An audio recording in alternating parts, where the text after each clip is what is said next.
Hello student, आज आप लोगों को मैं क्लासिकल जेनेटिक यानी कि एनसीईआरटी के क्लास 12 के chapter 5 principle of inheritance and variation, जिसे हम मेंडेलियन जेनेटिक्स और नॉन मेंडेलियन जेनेटिक के नाम से भी जानते हैं। इसमें क्योंकि दो कॉन्सेप्ट पढ़ना है आपको, मेंडेलियन कॉन्सेप्ट और नॉन मेंडेलियन कॉन्सेप्ट दोनों, ठीक है। वो इस चैप्टर में अपने को पढ़ना है। इनसे रिलेटेड कुछ बेसिक, जो भी बेसिक हमको मिलता है इंफॉर्मेशन, वो हमको अभी देखना है कि क्या क्या आपको ये चैप्टर पढ़ने के लिए पहले मालूम होना चाहिए, ठीक है। तो स्टार्ट करते हैं। सबसे पहले आप लोगों को मालूम होना चाहिए होमोलॉगस और नॉन होमोलॉगस क्रोमोसोम।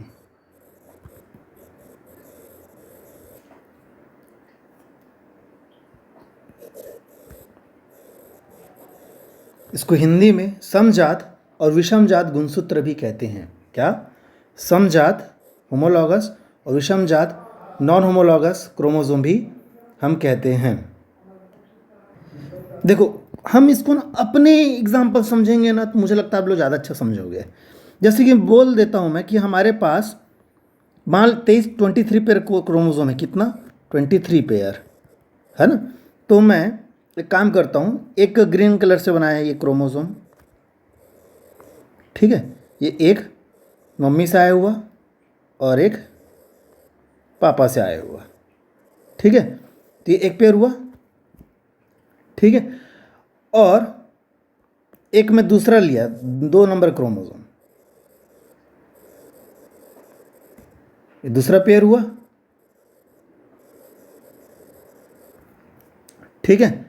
और यहाँ पे मैं एक और ले लेता हूँ। चलो 3 क्रोमोसोम के रिस्पेक्ट समझा देता हूँ। ऐसे करके आपके पास कितने पेयर हैं? 23 पेयर हैं। कितने? 23 पेयर क्रोमोसोम है। आपको क्या समझना है ना, अभी यहाँ पे वो चीज़ को ध्यान देना। आपको समझना क्या है यहाँ पे? आपको ये मालूम होना चाहिए कि ये और ये एक समान थे। हालांकि ये मम्मी से आया हुआ और एक पापा से आया हुआ, एक पापा से आया हुआ, एक मम्मी से आया हुआ, ऐसे ही है ना आपके पास, पेयर में है ना। इंग्लिश में पैटर्नल, एम फॉर इधर माँ साइड से मैटरनल, या फिर पापा और मम्मी, आपको जैसे याद रखना रखो, मुझे मतलब नहीं है। पैटर्नल बोलो, मैटरनल बोलो, ठीक है। यहाँ पे ये दोनों एक दूसरे के रिस्पेक्ट में क्या है? यहाँ पे ये है होमोलॉगस है। क्या है? होमोलॉगस है, ठीक है। अच्छा, वैसे ये भी होमोलॉगस होंगे, ये और ये भी होमोलॉगस होंगे। वैसे यहाँ पे ये और ये भी होमोलॉगस होंगे। लेकिन ये और ये, यानी कि ब्लू और रेड, या फिर ग्रीन और ब्लू, एक दूसरे के रिस्पेक्ट में क्या है? तो ये है हेटेरोलॉगस। हेटेरोलॉगस, देखिए होमोलॉगस क्रोमोसोम था ये, और ये क्या था? हेटेरोलॉगस क्रोमोसोम, ठीक है। मुझे उम्मीद है कि ये चीज़ क्लियर हो गया होगा, आप लोग को समझ गए होंगे आप। अच्छा, एक चीज़ बताइए, अब इसमें देखिएगा ध्यान से, है ना। यहाँ पे आपको 2 क्रोमोसोम का सेट दिख रहा होगा, मतलब 2 पेयर आप लोग को दिख रहा होगा, ठीक है। एक ये है ना, एक पेयर, और ये दूसरा पेयर, ठीक है। अब इसमें भी आपको क्या याद रखना है ना, कि जैसे कि आप लोगों को ये समझना होगा कि यहाँ पे एक क्रोमोसोम में एक सिंगल क्रोमोसोम था। क्या है ये? सिंगल क्रोमोसोम है, ठीक है। लेकिन इस सिंगल क्रोमोसोम में, ये वैसे यहाँ भी आपको यहाँ पे एक सिंगल क्रोमोसोम दिख रहा होगा, ये भी एक सिंगल है, ये भी एक सिंगल है, सब सिंगल सिंगल है। और यहाँ पे हम पेयर में दिखाए हैं, 2 पेयर, है ना। अब देखो, हर एक सिंगल क्रोमोसोम में आपको 2 क्रोमेटिड दिख रहा है, ठीक है। देखिए, मैं उसको हाईलाइट करके दिखा रहा हूँ, देखिएगा, एक ये और एक ये, यानी कि एक ये, देखिए ध्यान से, एक ये क्रोमेटिड और दूसरा ये दूसरा क्रोमेटिड, दिख रहा है ना आप लोगों को। तो उस क्रोमेटिड को हम क्या कहेंगे? क्या कहेंगे हम उसको? हम क्या कहेंगे? Sister chromatid. क्या कहेंगे? Sister chromatid. याद रखिएगा, ये सारे टर्म्स याद रखना है आपको, ये चैप्टर पढ़ना है तो। सिस्टर क्रोमेटिड, एक ही क्रोमोसोम के जो 2 क्रोमेटिड होते हैं उसको क्या कहते हैं? सिस्टर क्रोमेटिड, ठीक है। यानी कि सपोज़ कि एक क्रोमोसोम बनाया मैं एक पेयर को दिखा रहा हूँ, है ना। एक ही पेयर के दो क्रोमोसोम, यानी कि एक पापा साइड से और एक मम्मी साइड से। तो यहाँ पे ये दोनों क्या हैं, तो मैं बोला यहाँ पे ये दोनों हैं सिस्टर क्रोमेटिड, क्योंकि एक ही क्रोमोसोम के वो पार्ट थे, ठीक है। लेकिन ध्यान दीजिएगा, अब इसकी और इसकी मैं बात करूँ या फिर इसकी और मैं इसकी बात करूँ, तो ये सब क्या हैं, क्या हैं, ये है नॉन सिस्टर क्रोमेटिड। आपने मियोसिस पढ़ा होगा इसी नॉन सिस्टर क्रोमेटिड के बीच, यानी कि इसके रिस्पेक्ट में बात करूँगा और इनके रिस्पेक्ट में बात करूँगा, इन दोनों के रिस्पेक्ट अगर मैं बात करूँ तो ये नॉन सिस्टर क्रोमेटिड हैं, ठीक है। तो ये आप लोगों को क्लियर होना चाहिए कि सिस्टर क्रोमेटिड क्या होता है और नॉन सिस्टर क्रोमेटिड क्या होता है। अब अगला पॉइंट देखिएगा। अब मान लो मैं एक ऐसा क्रोमोसोम बनाया, ठीक है, एक ये उसका जोड़ीदार,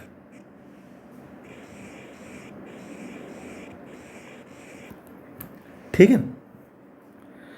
अब मान लेते हैं ना कि यहाँ पे एक जीन था, मान लेते हैं वो कैपिटल पे लिख रहा हूँ मैं, तो यार एग्जैक्ट इसका कॉपी तो ये है क्या, सिस्टर क्रोमेटिड का मतलब क्या हुआ, एक्चुअल में तो ये शुरू में सिंगल रहा होगा, सिंगल डीएनए था ना वो, याद कीजिए, एस फेज में कॉपी हुआ था इसलिए डबल हुआ।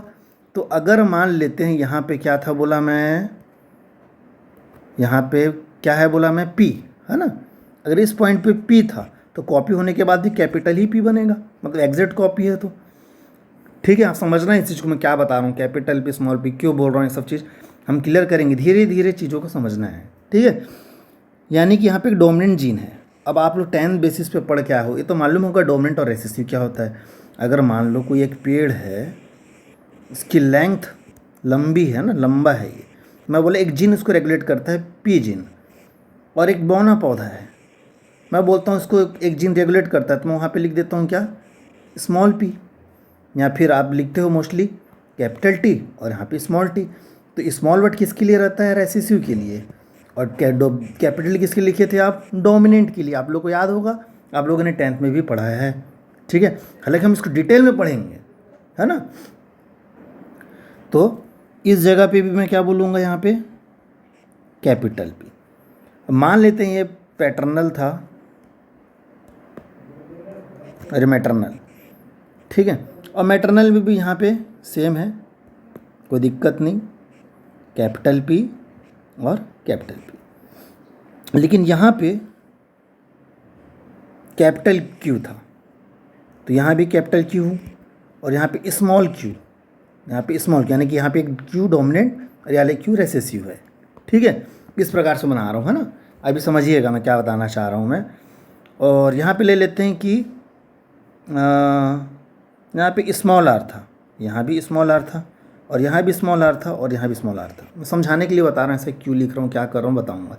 देखो, मैं आप सभी जानते हैं यहाँ पे कि ये सिस्टर क्रोमेटिड एस फेज में जब डीएनए को क्या हुआ था, G1 S G2 पढ़े हो ना, फिर M, तो एस फेज में डुप्लीकेट हुआ था, इसलिए दोनों जुड़े हुए हैं एक दूसरे से, यानी कि एग्जैक्ट कॉपी है। अगर मैं इसे सिंगल बनाना चाहूँ तो क्या, समझाने के लिए उसको मैं एक सिंगल लाइन में नहीं बता सकता, मैं बता सकता हूँ ना। तो पी वाले साइड के लिए मैं, देखिए अलग अलग बुक में ऐसा कई प्रकार से मिलेंगे आपको, ऐसा नहीं मिल सकते हैं, ठीक है। कैसे वाले,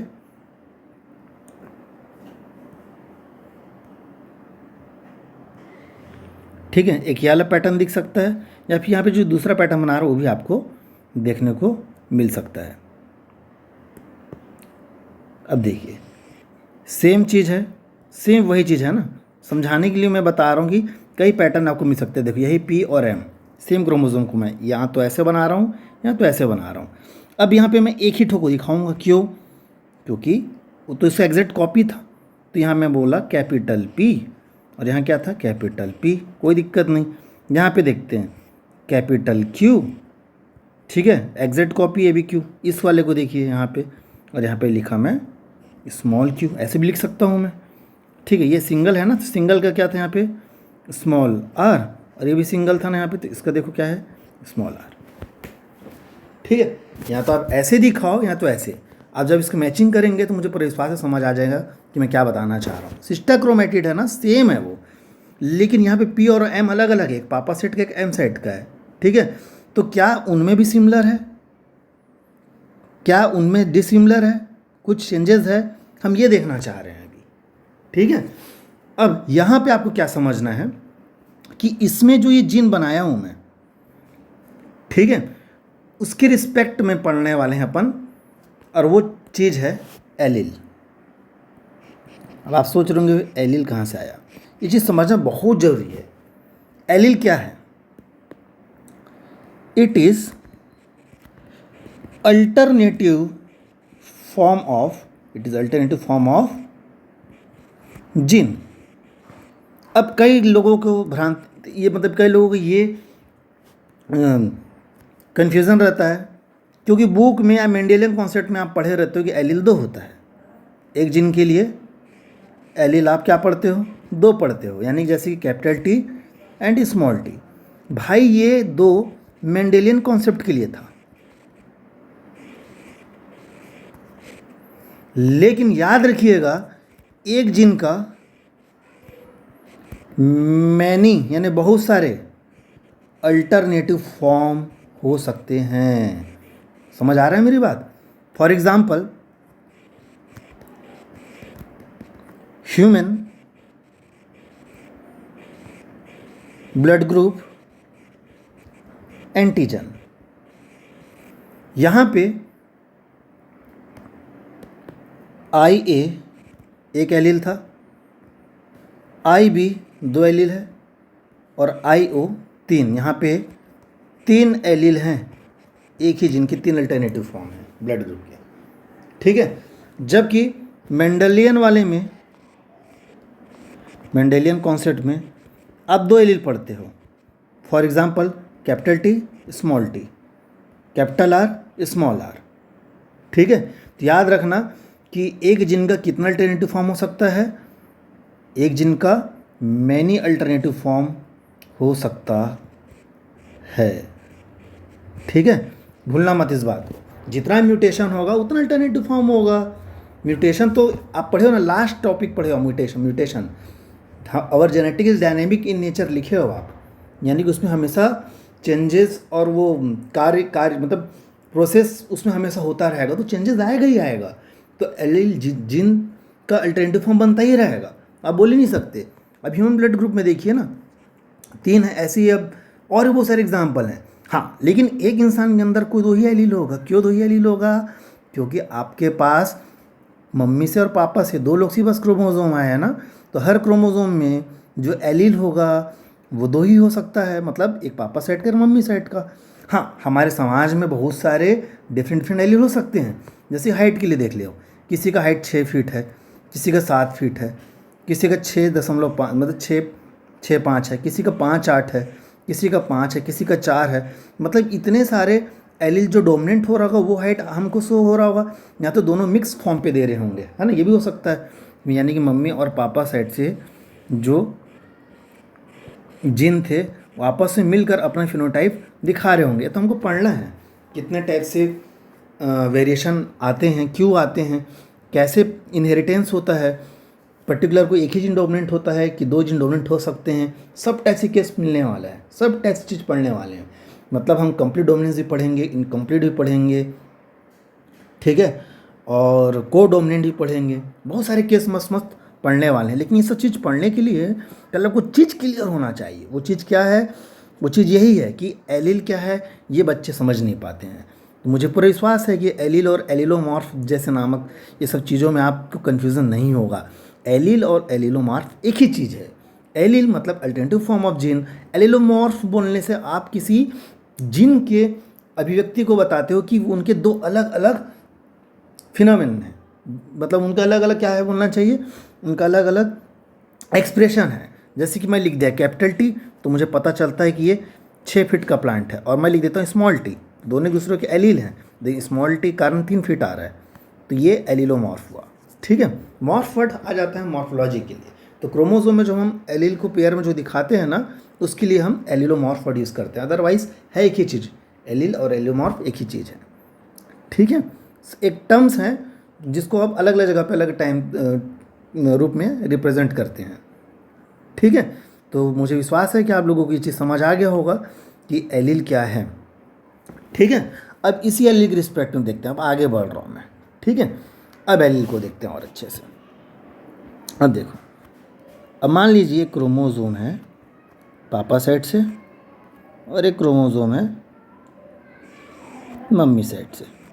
ठीक है, अब इसमें अब क्रोमोसोम है तो मैं जानता हूँ भाई, आप लोग के दिमाग में आ रहा होगा मुझे इसको ऐसे दिखाना था, है ना, ऐसे दिखाना था और इसको ऐसे दिखाना था, लेकिन मैं सिंगल सिस्टर क्रोमेटिड को दिखा रहा हूँ, रिप्रेजेंट कर रहा हूँ, क्योंकि दोनों में सेम ही होने वाला है, कुछ अलग चीज़ तो नहीं होने वाला है ना। अब देखो, अब यहाँ पे था कैपिटल ए और यहाँ था कैपिटल ए, यहाँ था कैपिटल बी और यहाँ था स्मॉल बी, और यहाँ पे था स्मॉल डी और यहाँ पे है स्मॉल डी। क्या है, अब देखो ये पेयर है, आप समझिएगा। यहाँ पे क्या है, ये ध्यान से देखिएगा, ये क्या है, एक पेयर है। ठीक है, तो एक जीन का जो पेयर था, इसके लिए मैं क्या वर्ड यूज़ करूँगा, यहाँ पे मैं इसके लिए क्या वर्ड यूज़ करूँगा, इसके लिए मैं बोलूँगा, देखो पहली बात तो ये होमो, एक जैसा है ना, कैसे है, चलो देख पहले लिख ही देता हूँ मैं कैसे है। ये क्या है, कैपिटल ए इधर और इसमें भी कैपिटल ए, राइट। तो मैं इसके लिए क्या वर्ड यूज़ करूँगा, होमो जाइगस, नॉट लॉगस। लॉगस क्रोमोसोम के लिए था और जीन या एलील के लिए हम जाइगस वर्ड यूज़ करेंगे, होमो जाइगस। ठीक है, और चूंकि दोनों कैपिटल है यानी कि दोनों डोमिनेंट है, तो होमो जाइगस डोमिनेंट। ठीक है, अब जरा इसको देखिएगा, ये वाले केस को देखिएगा, यहाँ पे क्या है, कैपिटल बी स्मॉल बी। अब एक रेसेसिव एक डोमिनेंट है, और याद रखना जब डोमिनेंट और रेसेसिव दोनों साथ में रहेंगे तो डोमिनेंट वाला अपना फिनोमिनन दिखाएगा, तो वो डोमिनेंट तो होगा। ठीक है, मैं किसकी रिस्पेक्ट में बात कर रहा हूँ, एक्सेप्शन है, किसी किसी केस में ये दोनों मिलकर एक्सप्रेशन कर सकते हैं, हम पढ़ेंगे ये सब जेनेटिक के आगे पढ़ेंगे, नॉन मेंडेलियन में आएगा, उस कंडीशन में को डोमिनेंट कहेंगे। लेकिन मैं ये बोल रहा हूँ, अभी मान लो आप सिर्फ मेंडेलियन कॉन्सेप्ट में पढ़ रहे हो, सिंपल मेंडेलियन कॉन्सेप्ट, तो उसमें बी जो है वो डोमिनेंट है और बी कैपिटल बी जो है डोमिनेंट है स्मॉल बी पर, है ना। लेकिन दोनों सिमिलर हैं क्या, नहीं। तो यहाँ पे हम क्या बोलेंगे, हिट्रोजाइगस। देखो ये वर्ड क्लियर होना चाहिए, बहुत इंपॉर्टेंट वर्ड है जो मैं बोल रहा हूँ, होमोजाइगस हिट्रोजाइगस, हर बच्चे का क्लियर होना चाहिए। क्या चीज़, होमोजाइगस हिट्रोजाइगस। ठीक है, क्यों, क्योंकि एक डोमिनेंट है एक रेसेसिव है, मिक्स्ड है। ठीक है, और हिट्रोजाइगस को मेंडेलियन कॉन्सेप्ट के अकॉर्डिंग बोल रहा हूँ, है ना। कैसा होगा ये होगा डोमिनेंट। कैसा होगा ये, मेंडेलियन कॉन्सेप्ट के अकॉर्डिंग ये डोमिनेंट होगा। अगला पेयर देखते हैं, अगला पेयर है ये, क्या ये, स्मॉल डी स्मॉल डी। अब देखो ये भी सेम है, यानी कि होमोजाइगस। कैसा है, होमोजाइगस, लेकिन दोनों के दोनों रेसेसिव हैं, तो फिनोमिनन भी इसका क्या होगा, यानी एक्सप्रेशन क्या होगा, फिनोमिनन नहीं एक्सप्रेशन। ठीक है, रेसेसिव, होमोजाइगस रेसेसिव, इस केस में हम क्या बोलेंगे, होमोजाइगस रेसेसिव। तो ये तीनों चीज़ आपका क्लियर होना चाहिए। Number 1 homozygous dominant, number 2 heterozygous dominant, number 3 homozygous recessive, और चौथा चीज़ होमोलॉगस क्रोमोसोम। देखो क्रोमोसोम में एलील हैं तो उनके रिस्पेक्ट में हम क्या बोले थे, जाइगस। ठीक है, और क्रोमोसोम के रिस्पेक्ट में क्या बोलते हैं, लॉगस वर्ड यूज़ करते हैं। तो होमोलॉगस मतलब सिमिलर टाइप के क्रोमोसोम, और होमोजाइगस मतलब सिमिलर टाइप के एलील। सिमिलर टाइप के क्रोमोसोम होमोलॉगस, सिमिलर टाइप के एलील हिट तो होमोजाइगस। क्लियर है, ठीक है। अब इसके बाद एक चीज़ और समझिएगा, मान लेते इस क्रोमोसोम में यहाँ पे ए था, यहाँ पे बी था और यहाँ पे डी था। ठीक है, वैसे ही यहाँ पे एक और क्रोमोसोम है, यहाँ पे कैपिटल ए था, यहाँ पे स्मॉल बी है और यहाँ पे स्मॉल डी है। ठीक, आपने बड़े आसानी से बोल दिया था कि ये तो एलिल का पेयर है। क्या है ये? Allele pair. लेकिन दोनों सिमिलर है तो सेम जीन हो एलिल पे, लेकिन है तो पेयर में ना, तो एलिल बोल सकता हूँ कि होमोजाइगस एलिल, होमोजाइगस डोमिनेंट था। ये सब क्या है? क्या है ये? एलिल है। बी और कैपिटल बी और स्मॉल बी क्या है दूसरे रिस्पेक्ट में? एलिल। कैपिटल डी और स्मॉल डी एक दूसरे रिस्पेक्ट क्या है? एलिल। कैपिटल स्मॉल एक दूसरे रिस्पेक्ट क्या है? एलिल। हालांकि दोनों सिमिलर तो होमोजाइगस एलिल है। लेकिन अब ध्यान से देखिएगा, एक ही क्रोमोसोम है, कैपिटल ए कैपिटल बी, तो क्या मैं यहाँ भी मैं एलिल वर्ड यूज़ करूँगा? बताइए आप। यहाँ पे ये दोनों, या फिर मैं बोलूँ कि ये सभी के सभी तीनों क्या हैं? लिंक्ड जीन है। क्या है? Linked gene. लिंक्ड जीन को क्या बोलेंगे हम हिंदी में? सहलग्न जीन। लगे हुए ना, सह मतलब साथ में, लग्न मतलब लगे हुए, ठीक है, सहलग्न जीन। लिंक्ड मतलब क्या? लिंक है, ठीक है। तो इस प्रकार से एक क्रोमोसोम में, ठीक है, जितने भी लगे हुए क्रोमोसोम होंगे, सॉरी जीन होंगे, जैसे कि ए बी सी डी, जितने भी आप क्या पढ़े? जीन के एलिल मतलब जीन पढ़े, ठीक है। तो ये सभी के सभी ये ए बी सी डी एक क्या होगा? Single linkage group. क्या होगा? Single linkage group. आपके बॉडी में 23 पेयर क्रोमोसोम हैं, तो क्या आप बता सकते हो कि आपके बॉडी में कितने लिंकेज ग्रुप होंगे? ये आपके लिए मेरा सवाल है, कितने लिंकेज ग्रुप होंगे आपके लिए, ये मेरा सवाल है। आपके बॉडी में कितने, हर सेल में कितने लिंकेज ग्रुप हैं, ठीक है। तो ये क्रोमोसोम में जो लगे हुए जीन थे वो क्या हैं? लिंक्ड जीन है। और याद रखिएगा, linked gene is not allylic. क्या है? नॉन एलिलिक, ठीक है, नॉन एलिलिक है ना। यानी कि ये नॉन एलिलिक ना वर्ड यूज़ करो, कोई दिक्कत नहीं, मैं तो बोलता हूँ ये वर्ड ही यूज़ मत करो, नॉन एलिलिक। बट कहीं कहीं बुक में मिल जाता है नॉन एलिलिक इंट्रैक्शन, जिसका मतलब यह है कि दो अलग अलग एलिल, मतलब जो नॉन एलिल यानी कि जीन नहीं है, सेम जीन के फॉर्म नहीं है, उनके बीच की इंट्रैक्शन मैं बोलूँगा एलिलिक इंट्रैक्शन। देखो बात समझना, मैं क्यों बोल रहा हूँ, जेनेटिक में सारे टर्म्स आने वाले हैं इसलिए आप लोग को समझा रहा हूँ मैं, ठीक है। मैं बोला एलिलिक इंट्रैक्शन, तो दिमाग में क्या आएगा? कैपिटल ए स्मॉल ए, ये जो एक ही एक दूसरे का अल्टरनेटिव फॉर्म है ना, इसके कारण 5 फीट हाइट था, इसके कारण 6 फीट हाइट है मान लेते हैं, या फिर इसके कारण 4 फीट हाइट है मान लेते हैं, चलो ठीक है। तो कहीं ना कहीं भी इन दोनों के मिक्स फॉर्म में इंट्रैक्शन से आ रहा है ना। तो यहाँ हम बोलेंगे यहाँ पे क्या? Allelic interaction. लेकिन आपका skin colour non allelic interaction, सब पढ़ाऊँगा जेनेटिक में आप लोग को मैं। Allelic interaction, non allelic interaction का मतलब क्या हुआ? जैसे कि आपके पास ए बी सी 3 अलग अलग जीन हैं यार, अब 3 अलग अलग जीन मिलकर एक फिनोमिनन को दिखा रहे हैं, तो ये तो एलिल थे ही नहीं। ए अलग होता है, बी अलग है, सी अलग है। समझ आ रहा है मेरी बात? एक अल्टरनेटिव फॉर्म यहाँ पे स्मॉल ए था, बी का अल्टरनेटिव फॉर्म यहाँ पे स्मॉल बी था, सी का अल्टरनेटिव फॉर्म यहाँ पे स्मॉल सी था। अगर कैपिटल स्मॉल ए का इंट्रैक्शन होता तो मैं बोलता एलिलिक इंट्रैक्शन, लेकिन यहाँ पे कैपिटल ए का capital B, capital small B, capital C, small C, सबसे इंट्रैक्शन हो रहा है, तो उस कंडीशन में बोलूँगा उसको नॉन एलिलिक इंट्रैक्शन। तो ये एलिलिक इंट्रैक्शन और नॉन एलिलिक इंट्रैक्शन क्या है, इसको बहुत अच्छे से हम पढ़ेंगे, डिटेल पढ़ेंगे, बहुत शानदार तरीके से पढ़ेंगे। लेकिन इसके लिए आप लोगों को मेंडेलियन कॉन्सेप्ट पूरा पढ़ना होगा, और मेंडेलियन कॉन्सेप्ट को समझने के लिए आपको लिंक्ड जीन क्या है समझ आना चाहिए, होमोलॉगस और होमोजाइगस क्या है इसको समझना होगा, ठीक है। इसलिए मैं बोल रहा हूँ आपको कुछ चीज़ अच्छे से याद होना चाहिए। होमोलॉगस अलग चीज़ होता है बेटा, और होमोजाइगस अलग चीज़ होता है, ठीक है, कंफ्यूज मत होना। अगर मैं क्रोमोसोम पेयर के बारे में बात कर रहा हूँ तो मैं बोल सकता हूँ होमोलॉगस, लेकिन अगर मैं कोई जीन के पेयर की बात कर रहा हूँ, जैसे कैपिटल ए स्मॉल ए या capital A small A, sorry capital A है ना, तो यहाँ पे ये होमोजाइगस, ठीक है। हेट्रोलॉगस भी ऐसी अलग अलग क्रोमोसोम के रिस्पेक्ट बात करूँगा, है ना। ये एक पेयर का था तो होमोलॉगस था, अलग अलग पेयर के रिस्पेक्ट होगा तो हेट्रोलॉगस। और हेट्रोजाइगस का मतलब क्या होगा? जैसे कैपिटल ए स्मॉल ए, तो यहाँ पे ये कैपिटल डोमिनेंट है और ये रिसेसिव है, तो यहाँ पे हम हेट्रोजाइगस ऐसा वर्ड यूज़ करते हैं, तो मुझे उम्मीद है कि आज का ये क्लास आप लोगों को समझ आया होगा। हम कल के टॉपिक में पढ़ेंगे मेंडल ने मटर का पौधा एक्सपेरिमेंट के लिए क्यों चुना, क्यों क्या क्या कैरेक्टर चुना था और क्या क्या एक्सपेरिमेंट उन्होंने किया। ये मेरा नेक्स्ट वीडियो में होगा।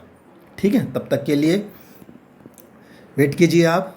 ठीक है, और मिलते हैं फिर। Thank you, bye bye.